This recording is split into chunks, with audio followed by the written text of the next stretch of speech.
The Lord's Sermons, Sermon 29, about the lost sheep. Luke chapter 15, verses 3 to 32. And he spake this parable unto them, saying, What man of you, having 100 sheep, if he lose one of them, doth not leave the 99 in the wilderness, and go after that which is lost, until he find it? And when he had found it, he layeth it on his shoulders, rejoicing. And when he cometh home, he calleth together his friends and neighbours, saying unto them, Rejoice with me, I have found my sheep which was lost. I say unto you that likewise joy shall be in heaven over one sinner that repenteth, more than over 99 just persons, which need no repentance. Either what woman having 10 pieces of silver, if she loses one piece, doth not light a candle, and sweep the house, and seek diligently till she finds it? And when she hath found it, she calleth her friends and her neighbours together, saying, Rejoice with me, for I have found the piece which I had lost. Likewise I say unto you, there is joy in the presence of the angels of God over one sinner that repenteth. And he said, A certain man had 2 sons, and the younger of them said to his father, Father, give me the portion of goods that falleth to me. And he divided unto them his living. And not many days after, the younger son gathered all together, and took his journey into a far country, and there wasted his substance with riotous living. And when he had spent all, there arose a mighty famine in that land, and he began to be in want. And he went and joined himself to a citizen of that country, and he sent him into his fields to feed the swine. And he would fain have filled his belly with the husks that the swine did eat, and no man gave unto him. And when he came to himself, he said, How many hired servants of my father's have bread enough and to spare, and I perish with hunger? I will arise and go to my father, and will say unto him, Father, I have sinned against heaven and before thee, and am no more worthy to be called thy son. Make me as one of thy hired servants. And he arose and came to his father. But when he was yet a great way off, his father saw him, and had compassion, and ran, and fell on his neck, and kissed him. And the son said unto him, Father, I have sinned against heaven and in thy sight, and am no more worthy to be called thy son. But the father said to his servants, Bring forth the best robe, and put it on him, and put a ring on his hand, and shoes on his feet. And bring hither the fatted calf, and kill it, and let us eat and be merry. For this my son was dead, and is alive again. He was lost, and is found. And they began to be merry. Now his elder son was in the field, and as he came and drew nigh to the house, he heard music and dancing. And he called one of the servants, and asked what these things meant. And he said unto him, Thy brother is come, and thy father has killed the fatted calf, because he hath received him safe and sound. And he was angry, and would not go in. Therefore came his father out, and entreated him. And he answering said to his father, Lo, these years do I serve thee, neither transgressed I at any time thy commandment, and yet thou never gavest me a kid, that I might make merry with my friends. But as soon as this thy son was come, which had devoured thy living with harlots, thou hast killed for him the fatted calf. And he said unto him, Son, thou art ever with me, and all that I have is thine. It was meet that we should make merry, and be glad. For this thy brother was dead, and is alive again, and was lost, and is found. March 30th, 1872. This entire chapter of my evangelist Luke deals with what was lost and the joy at finding it again. The scribes and Pharisees who were present were shown in 3 parables why I did not look for the healthy but the sick, not for the good and righteous but the sinners. In order to grasp the real meaning of these parables, we must first, as in the case of most texts, give a more detailed explanation of their most important words. Although you have a language and use its words to express your thoughts, I must frankly tell you that of all the words you use, there is not one the deep meaning of which you understand. Hence, in addition to being your instructor and interpreter of my gospel, I must be your language teacher as well. Here in these 3 parables of the lost sheep, the lost coin, and the lost son, the following explanations must be given. Firstly, what does lost mean? Secondly, why is one so anxious to find again what was lost? And thirdly, why does one have such an extraordinary joy in that which is found again? A joy which often is far greater than that in the more valuable and important things still in one's possession. Behold, these three questions must be discussed before we can proceed with the spiritual explanation and application upon you, all mankind, and the entire visible creation. For, when asking about something, one must first be clearly aware of the significance of the question and its value, whereby half the answer is already given. So let us now systematically begin with the first question, namely, what does the word lost mean? Behold, the word signifies the thought that comes to a person who finds that something, be it a person or a thing, which belongs to him and is of value to him, is no longer within his reach and cannot be used or enjoyed by him. Lost is everything that has followed another destination, a different direction from the one assigned to it. Since this meaning can so deeply affect a man's soul life, this leads to the second above-mentioned question, which is, why is one so anxious to find again what was lost? The answer is this: because man's peace of mind has been disturbed through this loss, and he is anxious to regain his equilibrium. Hence, what was lost has really a spiritual value for its owner, which is often by far greater than its material value. Therefore, man is anxious to regain possession of what was lost, to draw it back into his sphere of action. He will rejoice at finding it because what was missing is now returning to its former place, and can once more be used for that purpose which he had deemed best for it. From this longing arises the zeal to search or to use all available means to regain possession of what was lost, an activity which is often associated with hardship and effort. Out of this, then, the third question finds its solution, namely, why does one rejoice more at the regaining of what was lost than at what one already possesses? This is easily explained, since the finding or searching cost effort, and this effort was rewarded by the success of finding. Since any joy becomes a real joy only when it can be shared with others, these parables mention also soul enjoyment. Thus, in these three parables, which I chose from different walks of life, the sorrow over having lost something is expressed accordingly in each picture. First, we have a shepherd who searches for a lost sheep.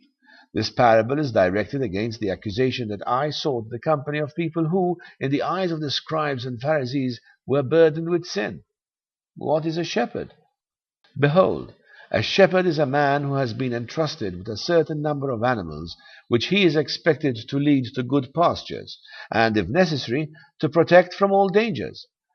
Thus, the shepherd is responsible to his master that none of the animals entrusted to him comes to any harm, and that they always have enough to eat, wherefore the shepherd has to pick suitable pastures for them. If I ate with sinners, thereby proving that I preferred the sick to the healthy, who were not in need of a spiritual physician, this parable of the lost sheep was best suited to make my disciples understand the reason for my attitude, for a lost, erring sheep, figuratively speaking, is like a non-converted, spiritually not guided or sick person. Just as a lost sheep is exposed to all kinds of accidents, such as becoming the prey of wild beasts or falling down a cliff, which dangers it is often unable to recognize, thus an erring, spiritually sick man who, seduced by the world, does not know anything of his spiritual destination, is in danger of completely failing his action destiny as a member of a future eternal kingdom, and may only, after long periods of time, through great suffering and bitter experiences, arrive at the point to which I wanted to lead him on the shortest road. I said, the shepherd is obliged to lead this sheep to good pastures, and so this was also my duty, since I had undertaken to lead people away from the dangerous paths on which they were thoughtlessly walking, back to the true path of life, to their real spiritual destiny. I used the example of the shepherd, since for the people of those times it was easy to comprehend, and came nearest to my calling as the Son of Man, since I, the wisdom that had descended upon earth, sought to bring back to my Father the lost children like the strayed sheep of a shepherd. As the joy of a shepherd is great when after a long search he finds again his lost sheep, the property that had been entrusted to him, thus my joy is great when a soul has been recovered. In order to make this comparison still clearer, I chose the second parable about the woman who lost a coin and did all she could to find it again. I knew very well what value the Pharisees and scribes attached to money, and therefore they could easily understand the eager searching by the woman, since this was taken from their own sphere of thinking. One can worry even over a small coin and the search until it is found.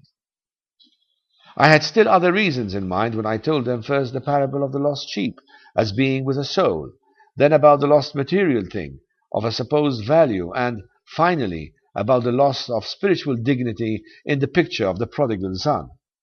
With this, I wanted to tell them that it is easy to recover losses of the soul, not so easy to recover material losses, and most difficult to recover spiritual losses. In the first case, circumstances and conditions may help to get the erring person away from his wrong views and make him set out once again on the right path. Material losses, however, usually exert such great pressure on the soul that it wavers in its faith in me, even despairs, and makes every effort to regain the worldly pleasures. The woman mentioned by me could have been content with the remaining 9 coins, but the lost coin was so dear to her heart that she searched every corner to find it. Of course, in this parable too, I had only the spiritual process in mind, not the material. Therefore, I said in connection with the recovery of the lost coin, when the woman announced her finds to all her friends and neighbors, that in heaven there will be just as much joy over a sinner who repents, that is, over a soul saved from perdition. As regards the third parable, the one of the prodigal son, I had drawn my listeners already far enough into the reach of my spiritual conception so that I could give them as the greatest and last example a story that does not deal with a material loss, but with the loss of the spiritual dignity of a man who, forgetful of his own worth, becomes a slave to the world and its pleasures, breaks all ties that bind him to home and family, and rushes out into the world, giving full rein to his passions until, exhausted and spiritually defeated, and only in the greatest misery, he recognizes the depth of the abyss into which he has thrown himself of his own free will. In the first example, it was a shepherd who saved a sheep from perdition, a creature far beneath him, by taking it back to its flock. In the second case, it was a woman who considered herself lucky when she had found again her material possession. In both cases, only worldly things were used as examples. But in the third parable, there is added to all these losses fatherly love, which has suffered a greater and more valuable loss. This parable was best applicable to me, the father of all created beings, for it illustrates the repentance of a lost soul on the one hand, and a loving father's never-ending compassion with all its consequences on the other hand. Taken from human life, the example of the prodigal son was the most important one, since therein I showed my listeners, besides the family ties, how a father should be, and how, unfortunately, only very few of them actually are. By the father's joy in the returned son, I wanted to show them how infinitely greater will be the joy of the Creator of all beings when he sees men, whom he had put out into the world as free beings, return to him of their own accord.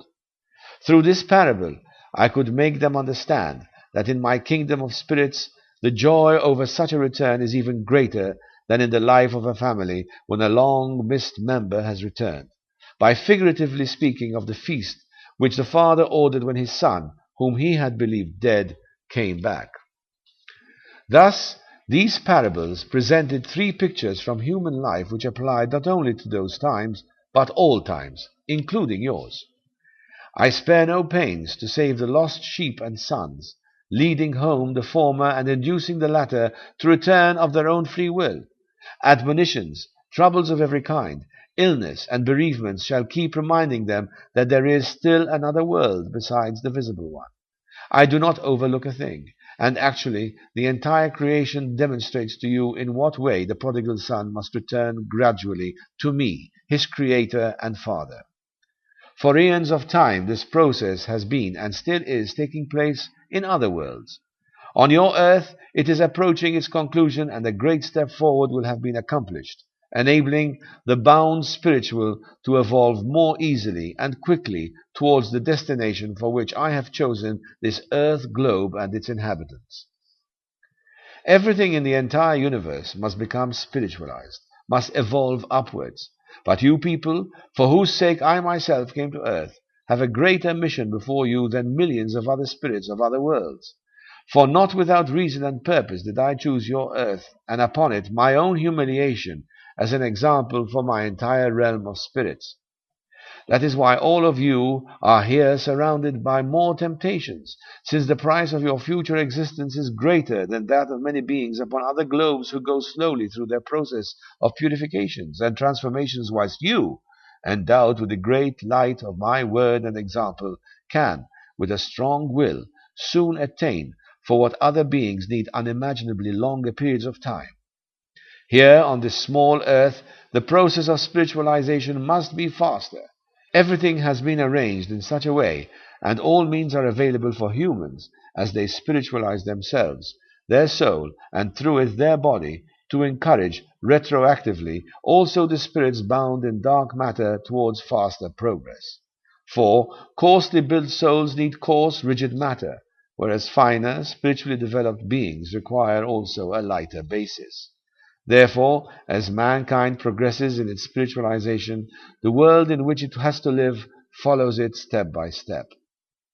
In view of this, you should make every effort to promote this process of spiritualization. Begin with yourselves, for the more you can forego the worldly things, the more your inner being will become spiritualized. It will eventually shine through the outer form, producing a reflection of the inner content. This progression, the more it manifests itself first with a few only, but later on with many, will bring about the great solution to my spiritual question, when I, as the one shepherd, will lead all of you as my sheep to the rich pastures of the celestial light, to receive all the spiritual things a loving Father has prepared for you from time immemorial. Make therefore sure that you further this purpose as much as possible. Think of the joy of the spirits and beings that are so concerned with your destiny, and even if this progress must be accompanied by all kinds of sufferings and struggles, the goal is worth all this trouble. Your own joy at handing over come all troubles, the joy of those who rejoice with you in the beyond, your reward with my everlasting fatherly love, and the ever-growing advance from beatitude to beatitude, from enjoyment to enjoyment, will make you forget the small hardships of a short trial life. Therefore follow the shepherd, and do not stray again onto other roads, after he has gone to so much trouble to show you the right way to everlasting life and his sonship. Amen. To learn more, send a blank email to sermons@hisnewword.org. May God richly bless you.